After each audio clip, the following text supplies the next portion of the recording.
नमस्कार. आजच्या या सविस्तर विश्लेषणात आपलं स्वागत आहे. आज आपण महाराष्ट्रातल्या बीड शहरात नुकत्याच घडलेल्या एका अशा घटनेवर चर्चा करणार आहोत जिने एका साध्या प्रशासकीय कारवाईला मोठ्या वादात रूपांतरित केलं. आपला आजचा विषय आहे बीड अतिक्रमण विरोधी कारवाई, शहरी सुव्यवस्था विरुद्ध अनौपचारिक उपजीविका. आता थेट मूळ प्रश्नाकडे वळूया. विकसनशील शहरे त्यांच्या पायाभूत सुविधांचे नियम आणि रस्त्यावर पोट भरणारे असुरक्षित गरीब यांच्या उपजीविकेचा समतोल नेमका कसा साधतात? म्हणजे बघा, एका बाजूला शहराचा विकास आणि नियम आहेत, तर दुसऱ्या बाजूला लोकांच्या जगण्याचा प्रश्न. हाच गुंतागुंतीचा संघर्ष आज आपण समजून घेणार आहोत. भाग पहिला, बीडमधील अतिक्रमण विरोधी मोहीम. तर नेमकं काय घडलं? या सगळ्याची सुरुवात झाली ती 2 दिवसांपूर्वी, जेव्हा बीड नगरपालिकेनं शहरात एक अतिक्रमण विरोधी मोहीम सुरू केली. पण कारवाईच्या दिवशी परिस्थिती अचानक चिघळली, जेव्हा एका वृद्ध भाजीपाला विक्रेत्याला बळजबरीने तिथून हटवण्यात आलं. या घटनेनंतर एका सामाजिक आणि राजकीय कार्यकर्त्यांच्या शिष्टमंडळाने थेट अधिकाऱ्यांना निवेदन दिलं. म्हणजे विचार करा, एक अगदी नियमित वाटणारी मोहीम एका क्षणात किती तणावपूर्ण बनली. भाग दुसरा, त्या वृद्ध भाजीपाला विक्रेतीची व्यथा. 25 ते 30 हा नुसता आकडा नाहीये. ही वृद्ध महिला सांगते की ती काय आजकालची नाही, तर गेल्या तब्बल 25 ते 30 वर्षांपासून अगदी त्याच जागेवर बसून आपला भाजीपाल्याचा व्यवसाय करत आहे. 3 दशकांचा काळ एकाच जागेवर पोट भरण्यात गेलाय. ही पार्श्वभूमी समजून घेणं, या घटनेची तीव्रता जाणून घेण्यासाठी खूप गरजेचं आहे. तिची नेमकी प्रतिक्रिया काय होती? ती म्हणते, मी काय चोरी करत होते का? माझं पोट यावरच अवलंबून आहे. माझा नवरा म्हातारा आहे. ही कारवाई फक्त गरिबांवरच होते. आता हे शब्द ऐकल्यावर परिस्थितीचं गांभीर्य लक्षात येतं.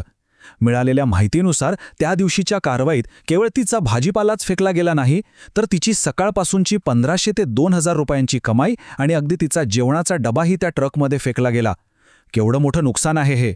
आणि नुसतंच नुकसान नाही, तर कारवाई दरम्यान तिला ज्या शारीरिक त्रासाला सामोरे जावे लागले त्याबद्दल ती पुढे म्हणते, त्यांनी मला ढकललं, माझा भाजीपाला फेकून दिला, माझ्या गुडघ्याला लागलाय बघा, मला आता जगायला नको वाटतंय. एका वृद्ध आणि निराधार व्यक्तीची ही अशी अवस्था होणं हे नक्कीच कोणत्याही संवेदनशील मनाला अस्वस्थ करणारं आहे. भाग तिसरा, सार्वजनिक आणि राजकीय पडसाद. आता साहजिकच या प्रकारानंतर तीव्र पडसाद उमटले. कार्यकर्त्यांच्या एका शिष्टमंडळाने थेट जिल्हाधिकारी आणि बीडचे मुख्याधिकारी यांची भेट घेतली. त्यांच्या मागण्या अगदी स्पष्ट होत्या. पहिलं म्हणजे त्या वृद्ध महिलेला दिलेल्या अपमानास्पद वागणुकीचा तीव्र निषेध.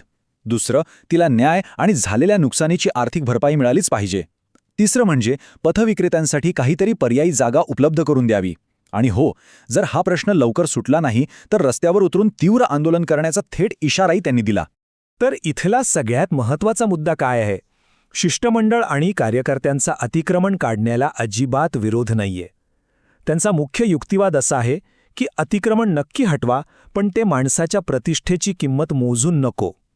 म्हणजे नियम लागू करण्याची पद्धत चुकीची आणि हिंसक असू नये यावर त्यांचा ठाम भार आहे.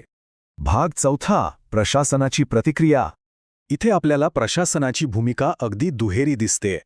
एका बाजूला नियमांचं उल्लंघन आहे. प्रशासनाचं म्हणणं आहे की ती महिला रस्त्याच्या अगदी मधोमध बसून भाजीपाला विकत होती, जे वाहतुकीच्या आणि शहराच्या नियमांच्या विरुद्ध आहे. पण दुसऱ्या बाजूला त्यांनी स्वतःची प्रशासकीय चूकही मान्य केली आहे. एका वृद्ध महिलेचा भाजीपाला उचलून ट्रकमध्ये फेकणे आणि तिला बाजूला करताना धक्काबुक्की होणे हा प्रकार अतिशय दुर्दैवी असल्याचं त्यांनी स्वतः स्पष्ट केलंय. थोडक्यात सांगायचं तर नियम पाळले जावेत हे बरोबर, पण कर्मचाऱ्यांचं असं वर्तन मात्र अयोग्य होतं, अशी त्यांची अधिकृत भूमिका आहे. मग यावर काय कारवाई झाली? प्रशासनाने काही ठोस पावलं उचलण्याचं आश्वासन दिलंय. पहिली गोष्ट, घटनास्थळी उपस्थित असलेल्या संबंधित कर्मचाऱ्यांना त्वरित ताकीद देण्यात आली आहे. दुसरी, दोषी कर्मचाऱ्यांवर स्थानिक पातळीवरून कारवाईची प्रक्रिया सुरू करण्यात आली आहे. आणि तिसरी महत्त्वाची गोष्ट, ज्यांच्यावर शासन स्तरावरून कारवाई होणं अपेक्षित आहे त्यांच्यासाठीचा प्रस्ताव वरिष्ठ कार्यालयाकडे पाठवण्यात आलाय. भाग पाचवा, व्यापक नागरी संघर्ष. इथे आपण एका अत्यंत महत्त्वाच्या संकल्पनेकडे लक्ष दिलं पाहिजे. ती म्हणजे अनौपचारिक अर्थव्यवस्था किंवा इन्फॉर्मल इकॉनॉमी. सोप्या भाषेत सांगायचं तर कामगारांच्या अशा आर्थिक क्रिया ज्या औपचारिक प्रशासकीय व्यवस्थेत येत नाहीत किंवा त्यांना पुरेसं संरक्षण नसतं. आणि सर्वात महत्त्वाचं म्हणजे लोक हे काही चैनीसाठी करत नाहीत, तर केवळ पोटापाण्याच्या गरजेपोटी करतात. जेव्हा समाजातील असुरक्षित आणि गरीब घटकांकडे जगण्याचे दुसरे औपचारिक मार्ग नसतात, तेव्हा ते रस्त्यावरील अशा अनौपचारिक विक्रीवर अवलंबून असतात. बीडमधील ती वृद्ध महिला याच अनौपचारिक अर्थव्यवस्थेचा एक भाग आहे. तर या सगळ्या विश्लेषणाच्या शेवटी एक अतिशय महत्त्वाचा प्रश्न आपल्यासमोर उभा राहतो. हिंसेचा अवलंब न करता शहरी पायाभूत सुविधांच्या नियमांची अंमलबजावणी करताना नगरपालिका अशा अनौपचारिक विक्रेत्यांचं अधिक चांगल्या प्रकारे व्यवस्थापन कसं करू शकतात. नियम आणि विकास तर आवश्यक आहेच, पण त्या प्रक्रियेत गरिबांचं जगणं हिरावून घेतलं जाऊ नये यासाठी आपल्याला कोणत्या सिस्टमिक सुधारणांची गरज आहे यावर नक्की विचार करा.